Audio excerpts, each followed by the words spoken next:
everyone, welcome back to your YouTube channel Economics X. My name is Indu Sharma. So guys, we will start some different types of MCQs which is related to CUET exam, undergraduate exam 2022. So my main focus is CUET exam, and here you will receive different types of questions, different types of practice set, and some basic concepts of particular your subject, that is economics. And we will start some basic to advanced questions. Now today we will start some important MCQs. First question is, which one of the following is correct? Option is given: intermediate goods remain outside the production boundary. Sugar becomes an intermediate goods when it is used by household for making sweets. Third option: intermediate goods are demanded by producer and no value is added to intermediate goods. So we have to find ki what is intermediate goods. Of course intermediate goods that is which is resale purpose, and आप जो भी ले रहे हो तो आप उसका जो आपका जो मेन मोटिव है वो क्या है, गुड्स को रीसेल करना, ठीक है, प्रोडक्शन में यूज करना, देन उसको रीसेल करना। तो यहाँ हम देख सकते हैं कि जो ऑप्शन थर्ड है वो क्या है, करेक्ट है। Intermediate goods are demanded by producer. Next question,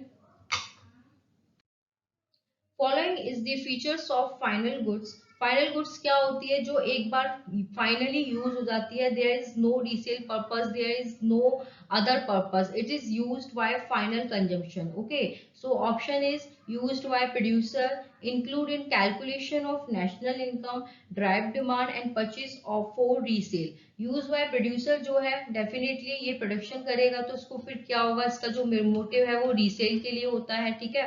include in calculation of national income, इसको हम बोल सकते हैं कि ये फाइनल गुड्स है, क्योंकि एक बार कैलकुलेशन हो जाने के बाद उसका फिर कोई फंडा बचता ही नहीं है। कैलकुलेशन मतलब एक बार हो गई तो वो फाइनल गुड्स का ही कैलकुलेशन होता है नेशनल इनकम में। इंटरमीडिएट गुड्स नेशनल इनकम में हम लोग इंक्लूड नहीं करते हैं। ड्राइव डिमांड ये भी हमारा क्या है, इंटरमीडिएट गुड्स है। परचेज फॉर रीसेल ये भी इंटरमीडिएट गुड्स है। So option B is correct answer, included in calculation of national income. Next question, identify and intermediate goods from the following.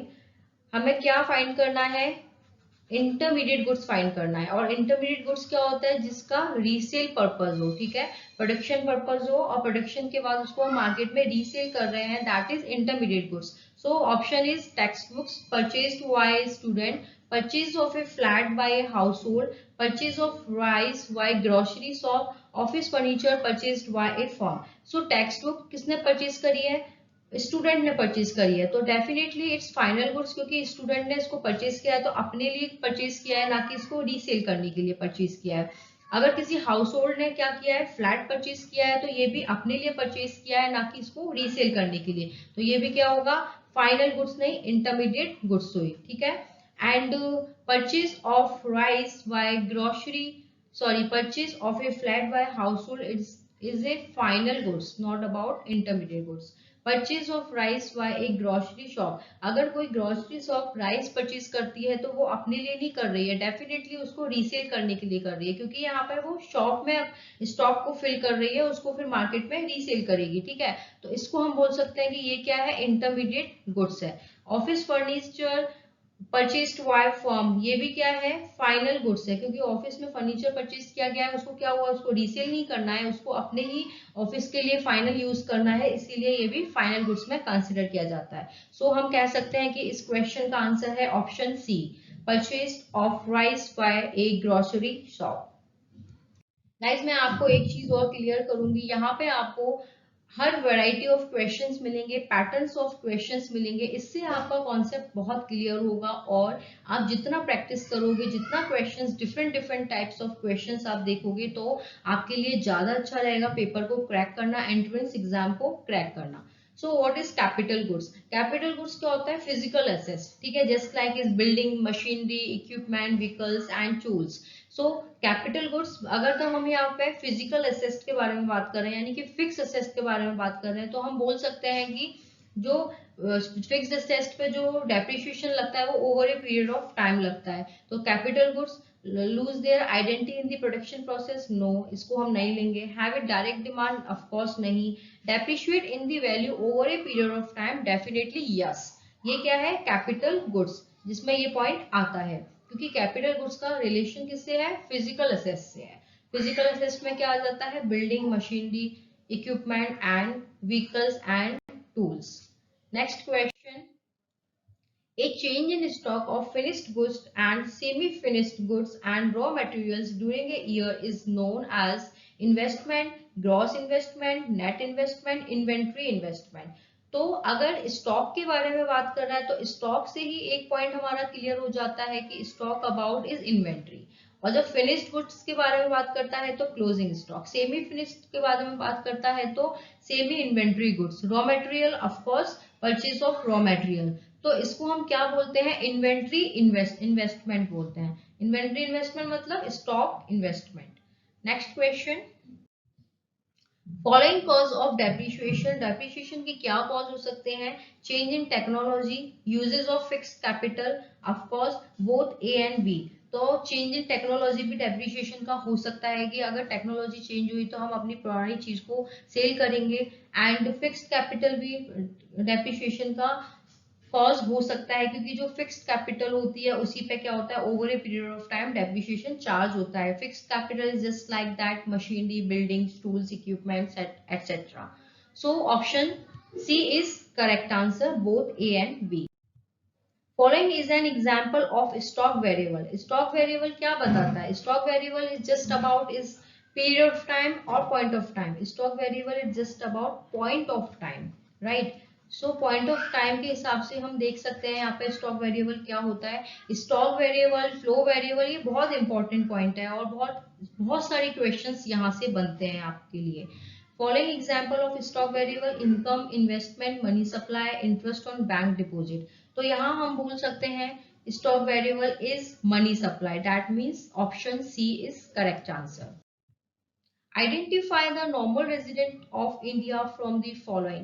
A foreign tourist visiting India for a 1 month, Indians going abroad for medical treatment, foreigners working in WHO located in India for less than 1 year, foreign official working in Indian embassy in USA and China. So normal resident में दो condition fill होती है, या तो वो 182 days रहा हो India में या जिस कंट्री का वो रेजिडेंट है, ठीक है, या उसकी इकोनॉमिक जो एक्टिविटी है वो इंडिया में लाई करती हूँ, या जिस कंट्री का वो नॉर्मल रेजिडेंट है उस जगह लाई करती है। Economic activities is about production, consumption and investment. अगर उसकी इकोनॉमिक एक्टिविटी जिस कंट्री का वो नॉर्मल रेजिडेंट है वहां लाई करती है और वो 182 डेज रहा हो, ये दो कंडीशन जहां मीट करती हैं, दैट कॉल नॉर्मल रेजिडेंट।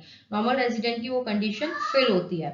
तो यहाँ हम बोल सकते हैं कि जो नॉर्मल रेजिडेंट यहाँ पे क्या हो सकता है, foreign tourist visiting India for a 1 month. Foreign tourist है, वो इंडिया में विजिट करने आया है, तो वो क्या नॉर्मल रेजिडेंट है, वो अपनी कंट्री का नॉर्मल रेजिडेंट है बट इंडिया के लिए नॉर्मल रेजिडेंट नहीं है।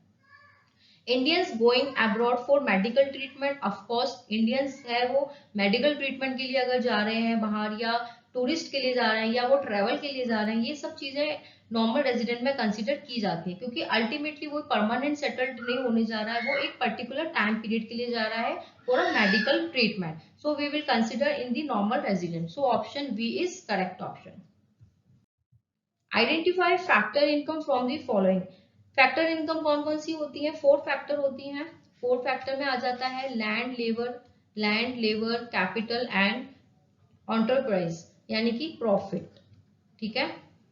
इससे हमें जो भी फैक्टर इनकम मिलती है, rent, wages, interest and profit, ये जो फैक्टर प्रोडक्शन से जो हमें फैक्टर इनकम रिसीव हो रही है, इसी को हम बोलते हैं फैक्टर इनकम। और नेशनल इनकम में इसका सबसे इंपॉर्टेंट रोल होता है, क्योंकि नेशनल इनकम पूरा इनकम्प्लीट है इन फैक्टर इनकम के बिना। यही जो फैक्टर इनकम होती है, इसी से हमारा जीडीपी इनका हम डेटा एनालाइज करते हैं कि जीडीपी बढ़ रही है या जीडीपी गिर रही है, ठीक है। सो फैक्टर इनकम हमें यहाँ पे आइडेंटिफाई करनी है। Pocket money received by son from his father, ये फैक्टर इनकम है, ऑफ कोर्स नहीं। Wages paid to domestic servant, ये फैक्टर इनकम है। Unemployment allowance, insurance claim received by an injured worker from insurance company. So option B, wages paid to domestic servant is correct option, because यहाँ पे wages किसको मिल रहा है, domestic servant को मिल रहा है, ठीक है। और जो salary, wages in cash, in kind, ये सब किसमें आता है, फैक्टर इनकम में ही आता है, ठीक है।